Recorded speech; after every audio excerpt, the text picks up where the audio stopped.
Ladies and gentlemen, a very warm welcome back. Thank you for waiting. Thank you for your patience.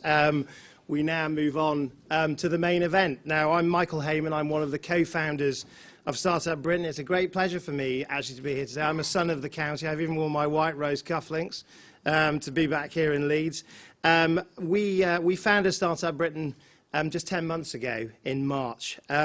With an urgency, as entrepreneurs tend to do. We thought that it was time for an organisation by entrepreneurs and for entrepreneurs, and we came together to really solve a specific problem.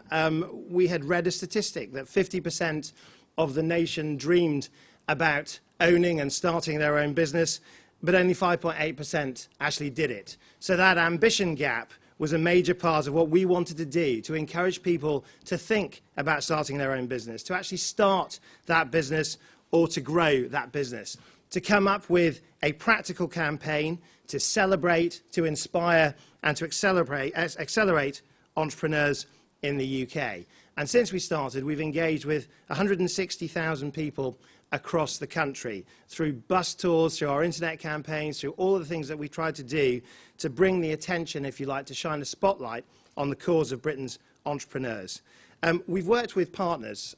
We've funded ourselves through the private sector. We have some fantastic partners who've come to play their part in supporting Britain's entrepreneurs. And we've also worked with the public sector and most specifically with government. Government has been an enthusiastic and fantastic supporter of Startup Britain. Part of that you're going to hear about today in terms of the campaign that we're going to be launching this morning. But our special guest this morning launched Startup Britain in March at Microsoft, and since then has been a fantastic supporter and friend to our campaign. So it's with a very great pleasure and a great honour indeed to welcome the Prime Minister, David Cameron. Thank you very much.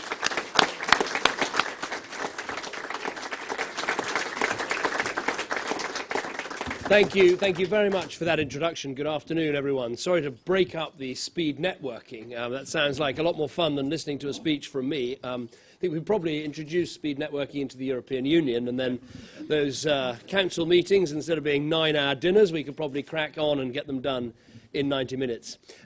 Delighted to be here and delighted to be launching this initiative. I said earlier this month that 2012 has got to be the year when we go for it, the year that we light new fires of ambition in our economy, the year when we get behind Britain's grafters, doers, hard workers and entrepreneurs. This isn't something we'd quite like to do. This is something we've absolutely got to do because enterprise is critical to this country's future. As so often, Winston Churchill put it best. He said some people regard private enterprise as a predatory tiger that needs to be shot. Others look on it as a cow that should be milked, but not enough people see it as a healthy horse pulling a sturdy wagon. In other words, there is only one sensible and sustainable way to grow your economy, and that is through brave people starting and growing businesses, employing people and creating wealth. Now, some might say, well, we agree with that. But shouldn't we just try and consolidate our success stories in big business and let them be the ones to drive recovery? And yes, of course, those businesses are vitally important. But more important still is the small business, the new, the young, the businesses that haven't even been born yet. Because over and over again, studies show that small, high-growth firms are the engine of new job creation, and they punch way above their weight. So if we want to make our economy stronger, this is where we've got to focus our firepower on encouraging more people to start up and helping small businesses to grow. Now, we've made a start. We're rolling back the bureaucratic, anti-business culture we've had for too many years in this country, and we're creating in its place a real climate for enterprise. Corporation tax has been cut, and we're cutting it further. Red tape has been cut, and we're cutting it further. Enterprise zones have been rolled out, including here in Leeds, to get the best and the brightest to start up. Entrepreneur visas have been brought in to get the brightest in the world to come here with great business ideas. And of course, there's entrepreneur relief, so that those who start their own company can keep a bigger slice of their gains.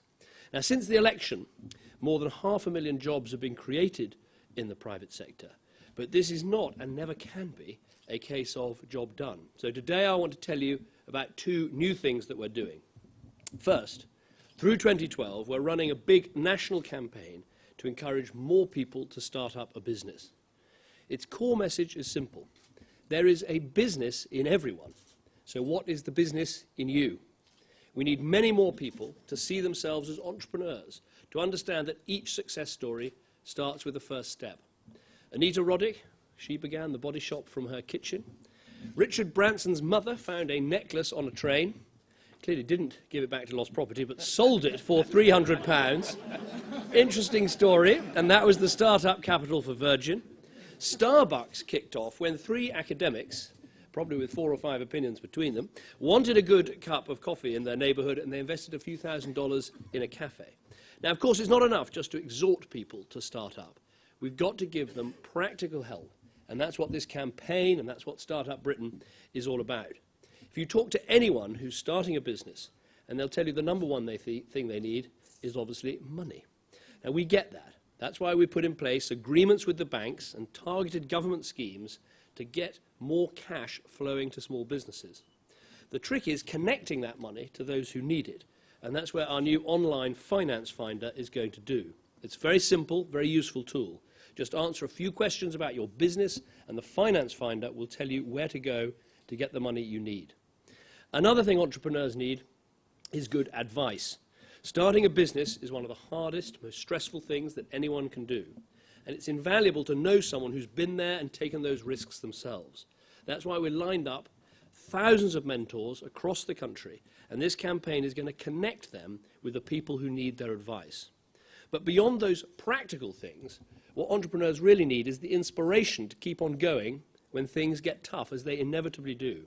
So thanks to Startup Britain, a campaign, as has been said, run by entrepreneurs for entrepreneurs, they're going to be able to log on and hear the stories of people who've done it all before. Now, all this is coming together in one place, in one campaign, online, and it's going to be a real shot in the arm for enterprise in this country. Now, the second thing we're announcing today is a very simple, very practical idea. It's about using the spare space that we have in the public sector, in the government sector, to help businesses to grow in the private sector. We've heard from so many people who say, well, I've got a great idea. I've got a little bit of startup capital. I'm desperate to get it off the ground, but I can't find the space. Or people who say, I can find the space, but we've got to sign a 3-year lease and we just can't afford it. And then, of course, you've got many people working in business during the day or in government during the day wanting to start a business, but not wanting to misuse their office facilities or office computers. And so what we need is additional space for them, sometimes space at the end of the day or even overnight. What we need is the British equivalent of the Silicon Valley garage, spaces that are cheap, flexible, and available right now. Some of these places are already opening up around the country. In fact, I gave a speech in one of them last week. It's called Hub Westminster. It's at the top of the building that houses New Zealand House, and you can rent an evening desk space there for just £40 a month. Then if you decide to take the plunge, maybe quit your job, start your own thing, you can start renting a full-time desk space and hire more as your business grows. So this is a brilliant idea, and we want to help expand it. Now, the British government has got a huge stock of buildings at our disposal. The first priority for the ones we aren't using is obviously to sell them off, but in the meantime, many are going to be sitting idle. So let's match the capacity we've got in government with the need that is out there. Let's provide office space where we can to those who can use it. So we've sent a message right across the public sector, to government departments, to agencies, saying, give us your unwanted space. That office that has laid dormant for years, the shop that's been boarded up, the rooms no one ever uses, the answer is out there. Give that space to entrepreneurs for business creation. Now, the Department of Communities and Local Government has said they've got 2 floors of an office block in Leeds, a large vacant building in Birmingham, another one in Plymouth. In London, the Department for International Development has also found some space. So we're throwing open the doors of government and letting the entrepreneurs in. And frankly, this won't just be good for the entrepreneurs and the business people involved. I'm hoping it's going to be good for government too.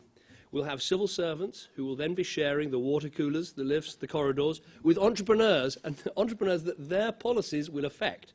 And I think this will be a good connection between public and private sectors. It could even be that the building we're in today is available for use. So if you're in Leeds and you've got an idea for a business, it could start right here.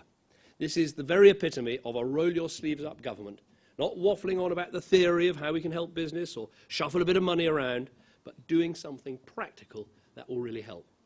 So we're doing all this with optimism and confidence, because Britain is a country with enterprise running through its veins. I found this on New Year's Day when my daughter got me out of bed and said, I want to make mince pies. We made some mince pies and she sold them to my protection team for £1 a time. She's only 8 years old. I thought it was a good spark of enterprise. Some of them are still recovering, but nonetheless. But this is the country that led the agricultural revolution, that led the industrial revolution, that helped to kickstart the technological revolution. We're the country that invented the jet engine, the DNA, the World Wide Web, Viagra, almost everything you think of, most of the sports you've ever heard of. We're the country that sells tea to China, vodka to Poland, and yes, cheese to France. Enterprise is what we do in Britain. So this is the year that more than ever, we've got to go for it. And with Startup Britain's help, and with all your help, that is exactly what we'll do. Thank you very much for listening.